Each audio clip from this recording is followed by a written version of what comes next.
जय मसीह की सबों को एक बार फिर से रैप्चर रेडी चैनल में आपका स्वागत है। ये चैनल इसलिए तैयार किया गया है कि आपको प्रभु यीशु मसीह के आगमन के लिए तैयार कर सकें।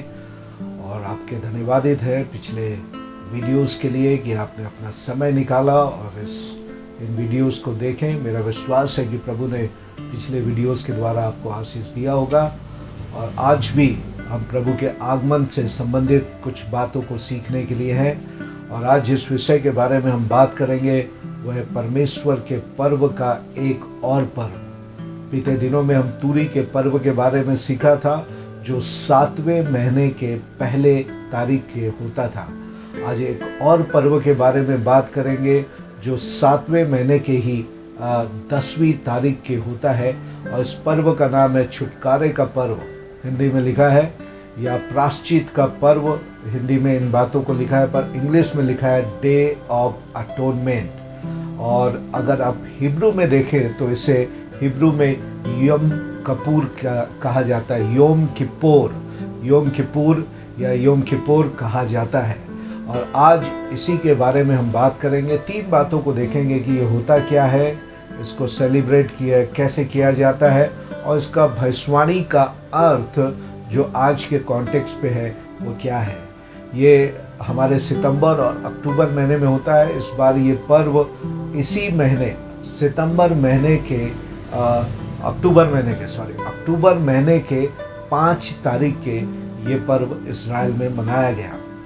और इसलिए बहुत ही महत्वपूर्ण है कि मैं और आप इस प्रायश्चित के पर्व के बारे में गहराई से जानें।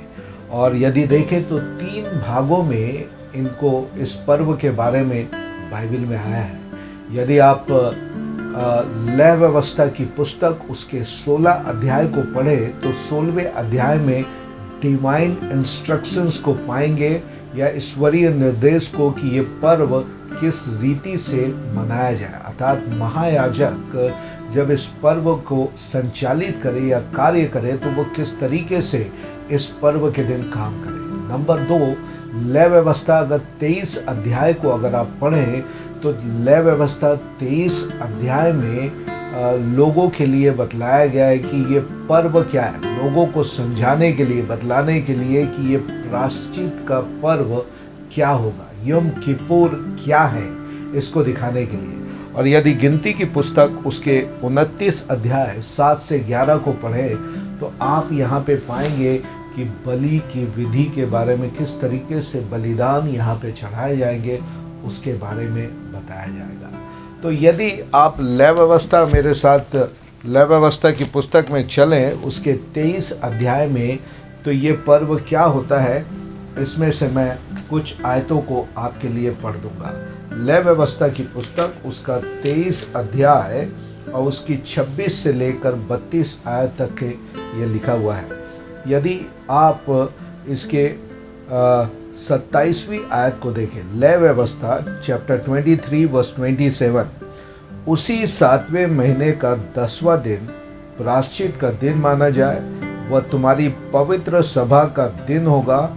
उसमें तुम अपने जीव को दुख देना और यहोवा के लिए हव्य चढ़ाना। और 28 आयत में लिखता, उस दिन तुम किसी प्रकार का कामकाज ना करना, क्योंकि वो प्रायश्चित का दिन नियुक्त किया गया है जिसमें तुम्हारे परमेश्वर यहोवा के सामने तुम्हारे लिए प्रायश्चित किया जाएगा। और यहाँ पे अगर आप पढ़ें पूरी आयतों को 32 आयतों तक, तो आप इस बात को पढ़ेंगे कि ये पर्व साल में एक बार मनाया जाता है।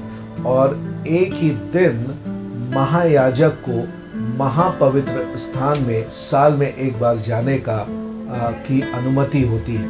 और यहाँ पे हम देखते हैं ये 3री महीने जो कि 7वां महीने के 10वें तारीख के ये होता है। और परमेश्वर यहाँ पे 2 निर्देश दे रहे हैं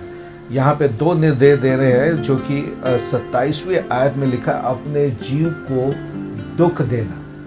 अपने जीव को दुख देने का अगर अंग्रेजी में पढ़ें या हिब्रू में पढ़ें तो हिब्रू में यहाँ पर इसका मतलब आया है ANAM। अनम का मतलब होता है टू बेंड, टू डेडिकेट, अपने आप को समर्पण करना, टू हम्बल योरसेल्फ, अपने आप को समर्पित करना, नम्र करना, नीचा करना, परमेश्वर के सामने झुक जाना, ये इसका मतलब है। तो इस पर्व का मकसद है लोगों के लिए कि आपको परमेश्वर के सामने एक अपने आप को पापी स्वीकार करके झुक जाना है कि मैंने आपके विरुद्ध में पाप किया है और मैं आपके सामने नतमस्तक हूँ, झुक जाता हूँ। दूसरी बात, यहाँ पर बार बार अगर पूरी 32 आयत तक के अगर आप पढ़ेंगे तो अनेक बार यही दो बातें लिखी है, इस दिन कोई काम नहीं करना। इसका मतलब है यहाँ पे मनुष्य के लिए कुछ भी करने का निर्देश नहीं है। 16वें अध्याय लय व्यवस्था में जब हम जाएंगे तो सारा का सारा इस पर्व का काम महायाजक के ऊपर निर्भर होता था। सारे कार्य इस पर्व के सारे कार्य महायाजक के द्वारा संचालित होते थे। व्यक्तियों का या इजरायलियों का इसमें कोई रोल नहीं होता था। एक ही था कि अपने जीव को दुख देना अर्थात नम्र करना, झुक जाना, अपने पापों का अंगीकार करना। नंबर 2, इस दिन कोई काम नहीं करना। ये बतलाता है कि हमारा जो छुटकारा है वो कर्मों के आधार पे नहीं है। यदि आप पढ़ेंगे अनेक वचनों को, तीतुस की पत्री 3:5, गलातियों 2:16, तीतुस 3:5, गलातियों 2:16 और रोमियो 4 अध्याय 2 से 5 आयत, इन तीनों पैसेजों में आप पाएंगे कि परमेश्वर के यहाँ कर्मों के द्वारा कोई धर्मी नहीं ठहरता। रोमियो 4:2 से 5 में कहता है, अब्राहम भी जो विश्वासियों का पिता था, परमेश्वर पर विश्वास किया और ये उसके लिए धर्म गिना गया। 4 और 5वीं आयत में रोमियो 4 के लिखता है, 5वीं आयत में अगर आप पढ़े तो धन्य है वो जिसे परमेश्वर बिना कर्मों के धर्मी ठहराता है। और तीतुस 3:5 में भी लिखता है, कोई अपने धर्म के कामों के ऊपर विश्वास ना करे, घमंड ना करे, और ये काम केवल परमेश्वर का है। Salvation is the work of God and God alone. उद्धार केवल परमेश्वर का और परमेश्वर ही का काम है। और यहाँ पर अगर आप देखें तो पुराने नियम में लय व्यवस्था 23:26 से 32 के अनुसार जो बलि की जाती थी, तो बलि का लहू पाप को छिपाता था, पाप को हटाता नहीं था। पुराने नियम में पाप छिपाए जाते थे। योम किप्पोर, तो योम का मतलब होता है दिन और किप्पोर का मतलब होता है जो कि कफारा से, कफार से लेकर आया, हिब्रू वर्ड कफार। और हिब्रू वर्ड कफार से जब किप्पोर आया तो उसका अर्थ होता है छिपाना, टू कवर, उसको छिपाना या उसको कवर करना होता है। ये इस तरीके से है कि हमारे युग में एक क्रेडिट कार्ड का प्रचलन है। क्रेडिट कार्ड का मतलब होता है पहले खर्च करो, बाद में पेमेंट करो। तो यहाँ पर ये डे ऑफ अटोनमेंट जो होता था, पहले एक व्यक्ति खर्च कर रहा है, पाप कर रहा है और अंत में उसका जो पेमेंट होता था, डे ऑफ अटोनमेंट के दिन में उसका पेमेंट होता था। मैं और आप भी जो पाप करते हैं, प्रभु यीशु मसीह उसका छुटकारे का कीमत है। और यदि आप पढ़ें तो ये यीशु मसीह को दिखाता है। यीशु मसीह के लिए लिखता है यूहन्ना 1:29 में कि यीशु मसीह परमेश्वर का वो मेमना है जो जगत के पाप को उठा लिया जाता है ना। तो इस तरीके से हम यहाँ पे होते हैं। तो इस दिन गंभीर बातें होती है, एक पवित्रता का दिन होता है जिस दिन इजरायली और मंदिर दोनों के पवित्रीकरण और शुद्धिकरण का होता है।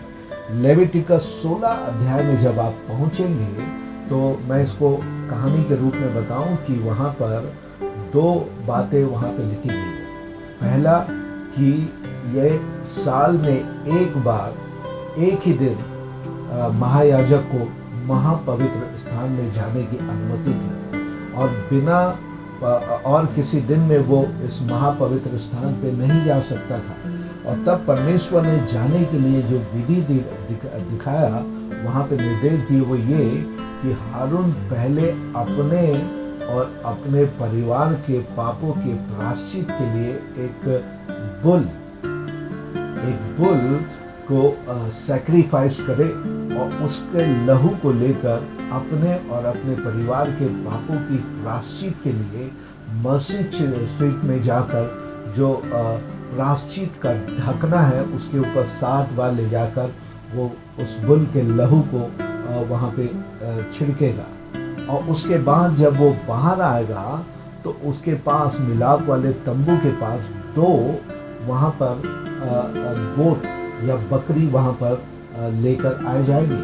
और तब एक सोने के कटोरे में 2 चिट्ठियाँ वहाँ पे डली होती थी और उन बकरों के लिए चिट्ठी निकाली जाती थी कि उनमें से एक परमेश्वर के बलि होने के लिए और दूसरा अजाजेल के लिए, या उसके सींग में एक स्कारलेट कलर या बैंगनी कलर का फीता बांध के उसको छोड़ देने के लिए जंगल में प्रयोग किया जाता था।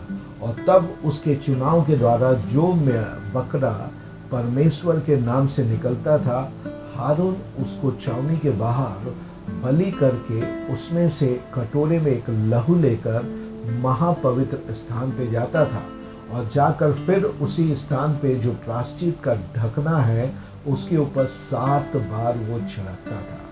क्यों 7 बार? अनेक बार 7 आ रहा है, मैंने आपको बताया भी है कि 7 is the number of completion and perfection. संपूर्णता और सिद्धता का नंबर 7 है, अर्थात कंप्लीट प्रायश्चित के लिए, छुटकारे के लिए 7 टाइम उसको छिड़का जाता है। और मैंने आपको बताया कि 7 युग के लिए देयर आर 7 डिस्पेंसेशन, जिसमें विभाजित किया गया है सारी दुनिया को के समय को। तो 7 डिस्पेंसेशन के लोगों के लिए ये होता था। और यदि आप इसके आगे चलें तो यहाँ पर महायाजक जो है पहले एक धूप को वहाँ पे ले जाकर जलाता था एक वेदी के अंगारे से, और पूरा महापवित्र स्थान जो है धुएं से ढका होता था। ये पवित्र लोगों की प्रार्थना को दिखाता है। और यहाँ पर यदि आप देखें 16 अध्याय उसकी 4थी आयत को, लय व्यवस्था 16 अध्याय उसकी 4थी आयत को देखें तो एक यहाँ पे निर्देश दिया गया है, महायाजक जब महापवित्र स्थान में जाए तो कैसे जाए। 16:4 लेविटिकस चैप्टर 16 वर्स 4 में लिखता है, वो सनी के कपड़े का पवित्र अंगरखा और अपने तन पर सनी के कपड़े की जांघिया पहने हुए और सनी के कपड़े का कटिबंध और सनी के कपड़े की पगड़ी भी बांधे हुए प्रवेश करे। ये पवित्र वस्त्र हैं और वो जल से स्नान करके इन्हें पहने। जल से स्नान करने का मतलब होता है परमेश्वर का वचन जो हमको शुद्ध करता है। और यहाँ पे वाइट लिनेन, अंग्रेजी में बोले तो सफ़ेद सनी का कपड़ा। और यदि आप पाए तो एक नीले रंग के या बैंगनी कलर का महायाजक का एक वस्त्र होता है। मूसा के द्वारा परमेश्वर ने कहा कि एक राजकीय वस्त्र महायाजक का होता है, एक बड़ा वैभवशाली सुंदर वस्त्र होता है। और तब परमेश्वर कह रहा है कि वो वैभवशाली और सुंदर वस्त्र को अलग रखकर इस प्रायश्चित के दिन में तुम एक सफेद सनी का वस्त्र पहनना। परमेश्वर की ओर से ये आदेश दिया गया। और यदि आप यीशु मसीह को भी देखो तो क्रूस के बलिदान के ऊपर उसने अपनी सुंदरता को निकाल दिया, सुंदरता के वस्त्र को निकाल दिया। और यशायाह नबी की पुस्तक 52 अध्याय के आखिरी आयतों में कहता है कि वो उसका रूप इतना कुरूप हो गया कि मनुष्य का सा ना जान पड़ता था। हमारे अपराधों और पापों को उसके ऊपर लाद दिया गया। और तब वो अपने वैभव के वस्त्र को, स्वर्गीय वस्त्र को उतार के मनुष्य के रूप को, मनुष्य के रूपी वस्त्र को पहनकर हमारे और आपके पाप को अपने ऊपर लेकर वो बलिदान हो गया। ये प्रायश्चित के पर्व के लिए महायाजक का वस्त्र होता था। और यीशु मसीह भी जो हमारा महायाजक है, अपने वैभवशाली स्वर्गीय वस्त्र को उतार के मनुष्य के वस्त्र को पहनकर, देह रूपी वस्त्र को पहनकर बलिदान हुआ। और उसके बाद हम देखते हैं कि यहाँ पर जो लिखा हुआ है कि पहले महायाजक जो था अपने और अपने परिवार के प्रायश्चित के लिए, छुटकारे के लिए कार्य करता था। फिर उसके बाद फिर वो पूरे इज़राइल के लिए एक बकरे का बलिदान करके, ये मैंने आपको बताया। परंतु हमारा जो महायाजक है, यदि इब्रानियों की पत्री उसका 9वां अध्याय और 10वें अध्याय को पढ़े, समय संक्षिप्त में बोलने के कारण मैं ये नहीं पढ़ रहा, पर बाइबल कहती है जब बैलों और बछड़ों का लहू जब हमारे पापों को शुद्ध करने के लिए असंभव था, जब शुद्ध नहीं कर पा रहे थे, तब उसने अपने आप को मेरे और आपके अपराधों के लिए बलि करने के लिए दे दिया। वो स्वयं हमारा महायाजक बना, स्वयं बलिदान बना कि मेरे और आपको एक ही बलिदान के द्वारा छुटकारा दे सके। और उसके बाद आप यहाँ पे देखेंगे कि जब एक बकरे को काटा जाता था तो उसका लहू जो यहोवा के लिए निकला है 7 बार प्रायश्चित के ढकने पर डाला जाता था। जो दूसरा बकरा होता था उसको छोड़ देते थे आजाजेल। तो एक यहूदी लोगों के पास एक रहस्यमय चीज होती थी इसके द्वारा। तो एक तरीके का स्कारलेट धागा मंदिर के दरवाजे के पास वहाँ पे बांधा रहता था, और जैसे जैसे ये अजाजेल जंगल की ओर सुनसान जगह पे जाता था, वो लाल कलर का जो धागा होता था वो धीरे धीरे वाइट होता जाता था, वाइट। और जैसे ही ये आंखों से अझोल हो जाए, वो मंदिर पे बना हुआ लाल कलर का धागा अपने आप परमेश्वर की ओर से सफेद हो जाता था, मिस्टीरियस। इस तरीके से हम देखते हैं कि प्रभु यीशु मसीह मेरे और आपके लिए बलिदान हुआ। और कुछ और प्रॉफिटिक बातें मैं यहाँ पे आपको बताकर समाप्त करूँगा। यदि आप देखें तो रेवलेशन में यीशु मसीह जो है योम किपुर के दिन जो महायाजक काम करता था, वही काम प्रकाशित वाक्य की पुस्तक पे प्रभु यीशु मसीह कर रहा है।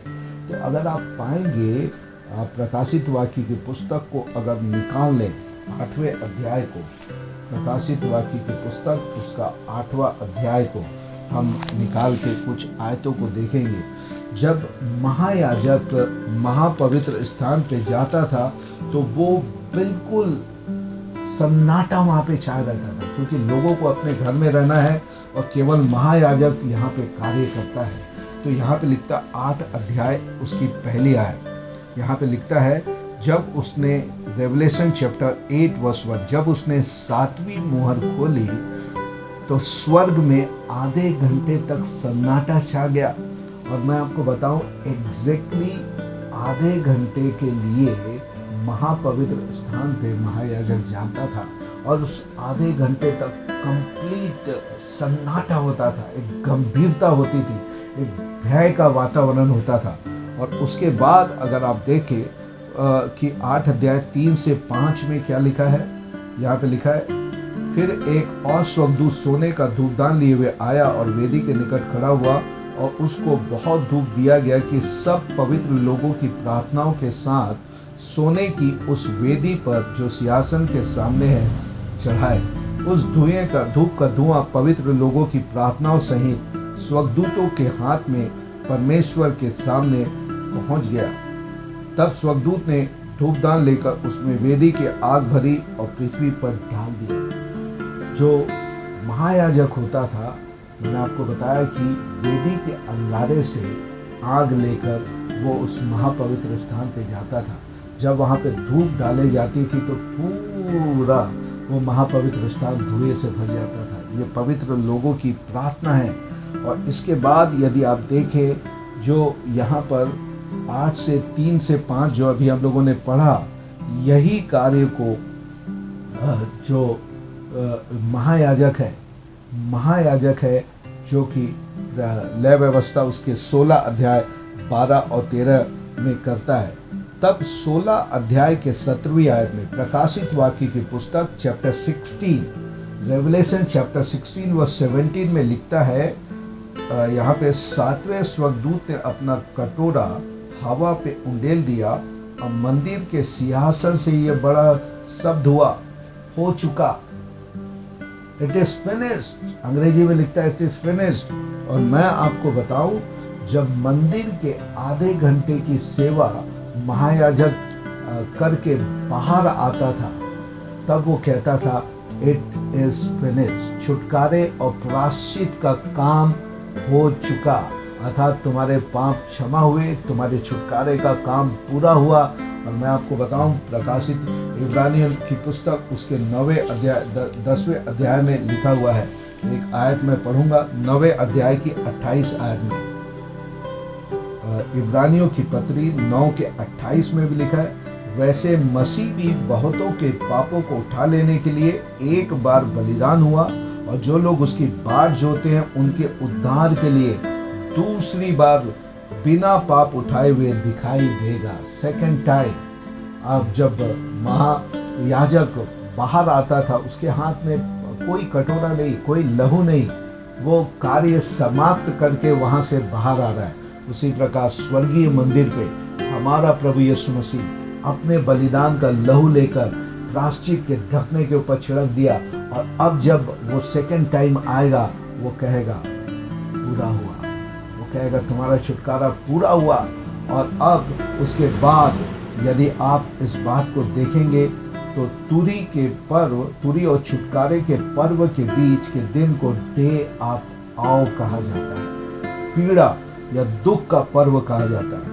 तुरी के पर्व के बाद क्या होता था कि तुरी का पर्व जो पहली तारीख है, जब वो खत्म होता था तो 7 दिन के लिए, करीब करीब 7 दिन के लिए जो याजक है और महायाजक हैं वो विलुप्त हो जाते थे, गायब हो जाते थे, अपने आप को पवित्र करने के लिए कि किसी मरे हुए के या किसी पापी के संपर्क में आकर वो अपवित्र ना हो।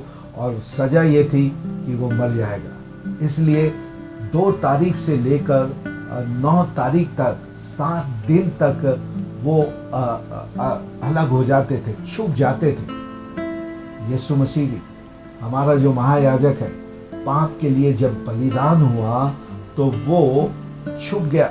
हम देखते हैं कि छुप गया कि वो अशुद्ध ना हो। उसी प्रकार आज हमारा याजक भी जाके स्वर्ग पे छुपा हुआ है, और जब हमारे छुटकारे के कार्य को स्वर्ग में वो पूरा करके वापस आएगा अपनी दुल्हन को लेने के लिए, तो बाइबिल क्या कहती है? बाइबिल क्या कहती है? 19 अध्याय प्रकाशित वाक्य की पुस्तक 19 अध्याय 11 से 14 में कलीसिया दुल्हन ने अपने आप को तैयार कर लिया है, श्वेत मलमल वस्त्र पहने हुए वो यीशु मसीह की जो कि सफेद घोड़े के ऊपर सवार है, उसके साथ साथ वो आ रही है। और मैं आपको बतलाना चाहता हूँ, ये इज़राइलियों के लिए पूरा होगा जब अर्मागिदोन का युद्ध होगा। जब अर्मागिदोन का युद्ध होगा, जब एंटी क्राइस्ट और झूठा भविष्यवक्ता जब दुनिया के राजाओं के साथ इज़राइल को पूरी तरीके से घेर लेंगे, उस समय प्रभु यीशु मसीह बादलों में से बाहर आएंगे और इज़राइल के पूरे छुटकारे को वहाँ पे प्रकट करेंगे। और इस तरीके से प्रॉफिटिकली ये छुटकारे का पर्व है वो कंप्लीट हो जाएगा। इसका मतलब मेरे और आपके लिए है, यीशु मसीह आपके छुटकारे के लिए, आपके प्रायश्चित के लिए एक बकरे के रूप में मारा गया। वो परमेश्वर का मेमना था जो मेरे और आपके पाप को अपने ऊपर उठाकर एक ही बार बलिदान होकर स्वर्गीय मंदिर पे प्रवेश किया। और 10वां अध्याय इब्रानियों कहता है वो परमेश्वर की दाहिनी ओर जाके बैठ गया। धरती के तंबू पे कुर्सी नहीं होती थी महापवित्र स्थान में, पर यहाँ पर बैठने का मतलब है He has finished his work of deliverance, atonement। वो छुटकारे के कार्य को मेरे और आपके लिए पूरा कर लिया, और अब वो अपने दुल्हन को लेने के लिए आने वाला है। कभी भी तुरी फूकी जाएगी और उसके लोग इस दुनिया से गायब हो जाएंगे। अब जो समय है, समय बहुत कम है। आपके पापों की छुटकारे की कीमत चुका दी गई है। आपको एक ही काम करना है, हृदय से विश्वास करना है, मन से विश्वास करना है और मुंह से अंगीकार करना है। यीशु ही प्रभु है। आप कंप्लीट छुटकारे को पाएंगे और छुटकारे का पर्व आपके जीवन में पूरा हो जाएगा। प्रभु इस शिक्षा के द्वारा आप सबको आशीष दे। निवेदन है, जरूर सुनने के बाद अपने दोस्तों और रिश्तेदारों और कलीसिया के लोगों को शेयर करें, और यदि अभी तक चैनल को सब्सक्राइब नहीं किया तो जरूर सब्सक्राइब करें। आने वाले दिनों में और भी मिस्टीरियस अद्भुत भेदों की बातों को आपके लिए मैं प्रकट करूंगा, जिससे आप जरूर आशीषित होंगे। और बेल बटन को निश्चित रीति से दबाएं कि आपको इसके नए वीडियो की सूचना मिल सके। God bless you all. प्रभु आप सबको आशीष दे।